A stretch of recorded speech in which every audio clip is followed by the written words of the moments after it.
Wah, obat terkuat. Bab 29. Cangkir teh yang dipegang Zhuo Qianqiu berhenti di udara.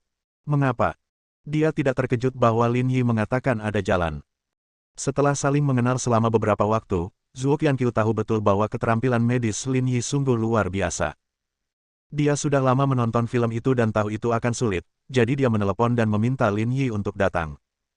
Namun di luar dugaan, Lin Yi menolak pengobatan. Karena Lin Yi melirik Zhuo Qianqiu dan berkata, "Saya memukulnya." Ini. Zhuo Qianqiu merasakan kepalanya berdengung. Tanpa sadar, saya merasa ini pasti lelucon Lin Yi.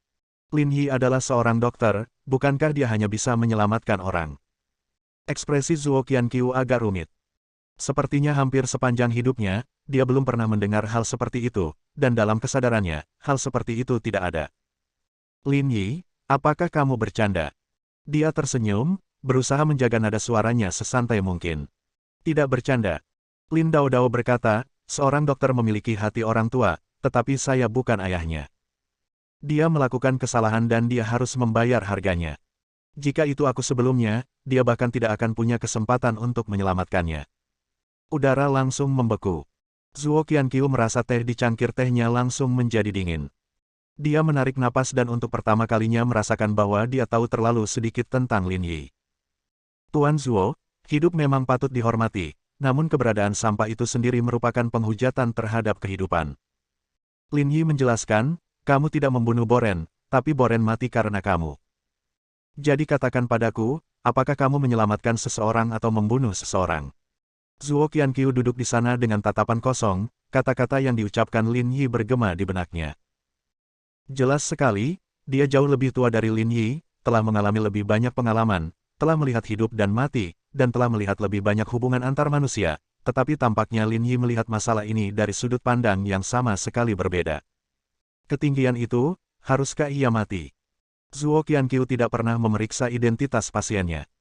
Dia hanyalah seorang dokter, dan dia selalu percaya bahwa penjahat pun berhak untuk hidup, dan dia harus merawat mereka. Tapi Lin Yi benar-benar berbeda. Dia sangat lugas, tidak munafik, dan bertindak lugas. Dia menyelamatkan mereka yang layak diselamatkan. Misalnya, Liu Yunlong adalah seorang veteran perang yang telah menumpahkan darah dan air mata untuk generasi mendatang. Lin Yi tidak berkata apa-apa lagi. Jika dia tahu itu Gao Cheng, dia tidak akan repot-repot datang. Dong dong dong. Ada ketukan di pintu kantor. Zhuo Qianqiu mendongak dan melihat bahwa itu adalah Su Fan. Guru, apakah kamu sibuk di sini? Su Fan berteriak dengan hormat, saya ada hubungannya dengan Lin Yi. Zhuo Qianqiu mengangguk, saya akan berbicara dengan pasien. Kalian bisa bicara. Dia berdiri atas inisiatifnya sendiri dan meninggalkan kantor. Su Fan tertegun sejenak, tidak menyangka Zhuo Qianqiu akan bereaksi seperti ini, dan sepertinya sengaja menghindarinya. Tuan Zhuo adalah seorang dokter sejati dan patut dikagumi. Lin Yi tahu bahwa Zhuo Qianqiu mungkin tidak dapat memahami dan menerima ide Zhuo Qianqiu jika dia berbeda. Ini tidak penting. Memang tidak semua orang akan mengalami apa yang dialaminya. Su Fan semakin memahaminya. Dia melambaikan tangannya, tidak memperhatikan apa yang dikatakan Lin Yi, dan langsung duduk, menuangkan secangkir teh untuk dirinya sendiri. Ada beberapa petunjuk tentang apa yang Anda minta saya periksa. Su Fan meminum teh dan sedikit mengangkat kelopak matanya, ingin melihat reaksi Lin Yi. Benar saja, ketika dia mendengar ada petunjuk, Lin Yi meletakkan cangkir tehnya, jelas menunggu Su Fan melanjutkan. 20 tahun lalu, di rumah sakit pertama, sistem rekam medis elektronik belum ada, dan banyak di antaranya yang dicatat secara manual. Su Fan berkata, catatan kebidanan selalu disimpan dengan baik. Namun, kebakaran tak terduga beberapa tahun lalu pada dasarnya membakar semua material tersebut. Lin Yi mengerutkan kening. Kebakaran yang tidak terduga. Petunjuk macam apa ini? Meskipun catatan tertulisnya tidak ada, para dokter dan perawat pada masa itu semuanya ada di sana. Su Fan menyipitkan matanya.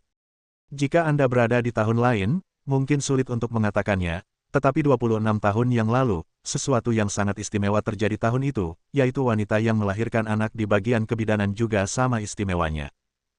Mata Lin Yi menjadi tajam dan dia menatap Su Fan, jelas tidak sabar untuk mendengarkannya lagi. Su Fan berkata dengan tergesa-gesa, bangsal tempat wanita itu berada bertanggung jawab atas seorang kepala perawat. Dia berada di tempat kejadian ketika hal itu terjadi. Saya pikir dia seharusnya dapat mengingat beberapa hal. Dia tidak mengatakan bahwa yang dicari Lin Yi pastilah wanita itu. Semuanya kebetulan, Su Fan bukanlah orang bodoh, bagaimana mungkin dia tidak menyimpulkannya. Tapi karena Lin Yi meminta bantuannya, dia secara alami tidak takut dia akan mengetahuinya, dan dia tidak akan memberitahu siapapun. Akan baik-baik saja jika semua orang memahaminya secara diam-diam. Kepala perawat itu, di mana dia sekarang? Dia masih di kota Tianhai, tetapi jika Anda ingin melihatnya, mungkin akan sedikit sulit. Su Fan menghela nafas, sedikit tidak berdaya, dan menggelengkan kepalanya, putranya tidak mudah untuk diajak main-main. Lin Yi tidak berkata apa-apa. Dia tidak peduli betapa menjengkelkannya putra kepala perawat, dia harus mencari tahu petunjuk kemana wanita itu. Dia pergi pada akhirnya. Siapa yang menjemputnya? Atau mungkin sudah mati. Memikirkan hal ini, jejak kesepian melintas di wajah Lin Yi, serta jejak kesedihan dan kesepian yang tak terlihat. Dia telah menjadi yatim piatu sejak dia masih berakal sehat, tanpa ayah atau ibu. Jika Tuan Ye tidak memperlakukannya seperti miliknya, dia pasti sudah lama meninggal. Jangan berkecil hati. Pasti ada jalan. Saya juga akan mencari koneksi untuk melihat apakah saya bisa menghubungi putranya dan setuju untuk mengizinkan Anda bertemu. Su Fan merasa sedikit terkejut saat melihat mata kesepian Lin Yi, dan menghiburnya. Nama putranya adalah Yang Rong, dan dia dianggap memiliki tangan dan mata yang hebat di wilayah DC. Siapa? Yang Rong. Su Fan terkejut, kamu tidak tahu. Tahukah kamu bahwa dia adalah putra kepala perawat? Lin Yi segera berdiri, maka segalanya akan lebih mudah ditangani. Hei, kamu mau kemana? Yang Rong itu tidak mudah untuk diajak main-main. Su Fan berdiri dengan cemas. Apakah Lin Yi salah dengar? Itu Yang Rong, bukan Zhu Rong dan Ma Rong. Dia mengusirnya, tapi Lin Yi tidak lagi berada di balik pintu. Oh tidak, anak ini tidak terlihat seperti pemuda yang kebingungan. Kenapa dia begitu impulsif? Su Fan menghela nafas dan hanya bisa menggelengkan kepalanya, tetapi jangan biarkan apapun terjadi, jika tidak, keterampilan medis guru mungkin tidak dapat menyelamatkanmu. Begitu Lin meninggalkan rumah sakit, dia langsung menuju dinasti KTV. Pada saat yang sama, suasana di ruang resepsi Yang Rong di dinasti KTV agak serius, dan ada sedikit bau mesiu di udara. Kamu tidak melakukan ini untuk menciptakan perdamaian. Yang Rong mendengus, saya akan memberi pelajaran kepada seseorang, kapan giliran Anda untuk mengambil alih? Pria yang duduk di hadapan Yang Rong tersenyum ringan, dengan sedikit rasa jijik terlihat di wajahnya. Dunia bawah tanah punya aturannya sendiri. Tuan yang sudah lama berada di dunia ini, jadi dia tidak mengetahuinya, kan? Dia mengetukkan jarinya ke meja, yang dimaksud bos kita sebenarnya sangat sederhana. Selama Tuan yang menundukkan kepalanya, meminta maaf, dan membayar sejumlah biaya pengobatan, masalahnya akan selesai. Kamu ingin aku menundukkan kepala dan meminta maaf? Yang Rong menamparkan meja dengan keras, kau sedang bermimpi. Bab 30. Ingin dia, Yang Rong, menundukkan kepalanya. Juga meminta maaf kepada keluarga Gao. Yang Rong ingin tertawa setelah mendengar ini. Dia ingin menundukkan kepalanya dan meminta maaf, dan kemudian dia tidak akan pernah ingin berada di lingkaran lagi. Yang Rong, pemimpin lingkaran bawah tanah yang bermartabat di DC, lebih baik mati berlutut daripada menundukkan kepalanya. Tuan Yang, apa yang Anda katakan salah? Pria di seberangnya tersenyum tipis dan berkata, di wilayah DC, Anda dianggap sebagai sosok, tetapi di seluruh kota Tianhai, Anda hampir tidak layak disebut. Dia memandang Yang Rong sambil bercanda, setengah tersenyum tetapi tidak tersenyum, dan rasa jijik di matanya tidak disembunyikan sama sekali. Gulungan. Yang Rong langsung berdiri. Ekspresi selusin orang di belakangnya tiba-tiba menjadi serius, dan mereka mungkin mengambil tindakan kapan saja. Saya tidak berasal dari tempat yang sama, setengah kalimat terlalu banyak. Biar ku beritahu, aku, Yang Rong, mulai bekerja sebagai gangster ketika aku berumur 16 tahun, dan sampai hari ini, aku tidak pernah menundukkan kepalaku. Dia tersenyum dingin, aku harus membersihkan sampah dan meminta maaf. Jika kabar tersebar, berhentilah main-main. Haha, Tuan Yang. Pria di seberangnya juga berdiri, menatap Yang Rong dan yang lainnya, dan dengan lembut mengusap pergelangan tangannya, kamu membuatku sedikit malu. Bos kami berkata, Anda harus menundukkan kepala dan meminta maaf, atau... Perlahan-lahan ada sedikit keganasan di matanya, biarkan aku membawamu kembali dengan tangan. Semua anak buah Yang Rong pindah. Jika mereka masih terlihat seperti orang mati ketika mengucapkan kata-kata provokatif di depan wajah mereka, lalu martabat apa yang mereka miliki untuk bergaul di dalam lingkaran? Lebih dari selusin sosok bergegas dengan cepat, seperti kilat. Dan pria itu, dengan sedikit rasa jijik di bibirnya, sepertinya telah menunggu mereka untuk mengambil tindakan. Ledakan. Dia meninju, memukul wajah salah satu dari mereka.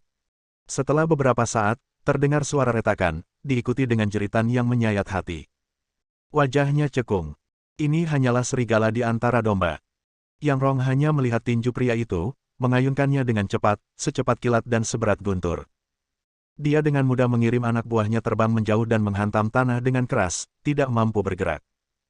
Dalam beberapa menit, ruang resepsi menjadi berantakan, Yang Rong berdiri di sana, dan tidak ada bawahannya yang bisa berdiri di sampingnya. Wajahnya terlihat agak jelek. Ini wilayahnya. Tapi dia dipermalukan seperti ini. Tuan Yang, mereka yang memahami keadaan saat ini adalah pahlawan. Pria itu berkata dengan dingin, dunia ini milik yang kuat. Apakah kamu pikir kamu adalah orang yang kuat? Yang Rong mengepalkan tangannya dan menggigit bibirnya hingga membiru. Dia tahu betul bahwa dia bisa sukses di wilayah DC karena dia punya hubungan dengan keluarga Liu. Tapi sekarang, sesuatu terjadi pada Liu Feifan di sini, dan dia bahkan mendengar bahwa dia akan dikeluarkan dari keluarga Liu.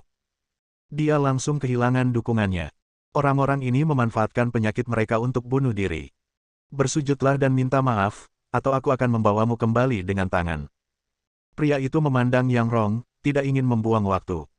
Dia menjentikkan pergelangan tangannya dan memegang belati dingin di tangannya. Jika kamu berani, potong kepalaku. Yang Rong tampak galak dan meraung. Mata pria itu menjadi dingin dan dia langsung bergerak.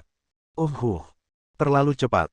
Dia seperti julukannya, macan hitam, dengan aura yang menakutkan. Dia melangkah maju dan melewatinya, dengan belati di tangannya menusuk tenggorokan Yang Rong. Yang Rong mengepalkan tinjunya, ingin menyerang sampai mati, tetapi pada saat itu, dia merasa dikurung sampai mati, tidak ada kesempatan untuk melawan, apalagi melarikan diri. Sekarat. Ledakan. Sebelum dia sempat bereaksi, terdengar suara keras, dan macan hitam terbang mundur, menjatuhkan beberapa kursi, dan berguling beberapa kali sebelum berdiri. Siapa? Macan hitam meraung, pergelangan tangannya bergetar, dan belati itu terbang entah kemana. Dia mengangkat kepalanya dan menatap Lin Yi, yang berdiri di samping Yang Rong, dengan mata dingin. Aku ada hubungannya dengan dia. Lin Yi berkata dengan tenang. Apa kamu tidak mengerti kalau yang pertama datang, yang pertama dilayani? Macan hitam menjilat bibirnya dan berdiri, jika terjadi sesuatu, tunggu sampai aku membunuhnya dulu, lalu kamu bisa berbicara dengannya perlahan. Dia mengatakannya sambil bercanda, jika dia ingin membunuh seseorang hari ini, tidak ada yang bisa menghentikannya. Saya tidak pernah mengantri. Lin Yi meliriknya dan melambaikan tangannya. Aku akan memberimu waktu 3 detik untuk menghilang di hadapanku, jika tidak. Sebelum dia bisa menyelesaikan kata-katanya, macan hitam sudah bergerak. Bocah sombong, aku akan membunuhmu dulu. Ledakan. Kali ini, Yang Rong tidak bereaksi sama sekali. Dia hanya melihat Lin Yi berdiri di sampingnya, sepertinya tidak bergerak sama sekali, dan harimau hitam itu terbang lagi, menghantam tanah dengan keras, membuka mulutnya dan mengeluarkan seteguk darah. Kamu. Wow. Lin Yi, sebaliknya, bahkan tidak memandangnya. Meskipun dia telah menyaksikan teror Lin Yi dengan matanya sendiri, Yang Rong masih terkejut dan mati rasa. Ibumu dulunya adalah kepala perawat rumah sakit pertama. Lin Yi memandang Yang Rong dan bertanya langsung. Ah iya. Yang Rong tertegun sejenak, bertanya-tanya mengapa Lin Yi tiba-tiba menanyakan hal ini, dulu begitu. Itu benar. Lin mengangguk, bawa aku menemuinya. Kamu ingin mati. Macan hitam sangat marah. Beraninya Lin Yi mengabaikannya, bahkan tanpa memandangnya. Bagaimana dia bisa menahannya lebih lama lagi? Dia berjuang dari tanah, meraih kursi, dan memukul kepala Lin Yi. Mata Lin Yi berubah seketika, dia merendahkan suaranya, bergerak ke samping seperti kilat, dan menendang dada macan hitam dengan keras. Klik. Itu suara patah tulang. Lalu, bang. Macan hitam menghantam kaca temper, dan seketika, retakan seperti jaring laba-laba muncul di belakangnya. Bagian putih matanya berputar ke belakang, dan dia pingsan sepenuhnya. Ayo pergi. Lin Yi masih mengabaikannya, dari awal sampai akhir, dia bahkan tidak memperhatikan seperti apa rupa harimau hitam itu. Yang Rong benar-benar mati rasa. Dia menyentuh wajahnya tetapi tidak merasakan apapun. Bahkan jika dia memelintirnya dengan keras, rasanya tidak sakit sama sekali. Mengerikan. Keterampilan Lin Yi sungguh menakutkan. Dia belum pernah melihat orang sekuat ini. Apakah Lin Yi masih manusia? Bahkan 10 Zhou Yi mungkin bukan lawan Lin Yi. Silakan lewat sini. Jakun Yang Rong tergelincir, tenggorokannya yang serak kering, dan dia bahkan hampir tidak bisa mengeluarkan suara. Dia menelepon seseorang, menyeret macan hitam keluar untuk menanganinya, menyetir sendiri, dan membawa Lin Yi ke vilanya. Dia merasa sedikit tidak nyaman. Dia tidak tahu mengapa Lin Yi ingin bertemu ibunya. Saya tidak punya niat buruk. Lin Yi sedang duduk di barisan belakang, ada beberapa hal yang ingin saya tanyakan pada orang tua itu. Jangan gugup. Dengan kata-kata Lin Yi, Yang Rong menjadi sangat santai. Terima kasih, Tuan Lin. Yang Rong berkata dengan penuh terima kasih. Tak lama kemudian, mobil melaju ke sebuah villa. Dilihat dari kejauhan, petak sayur telah terbuka di halaman villa.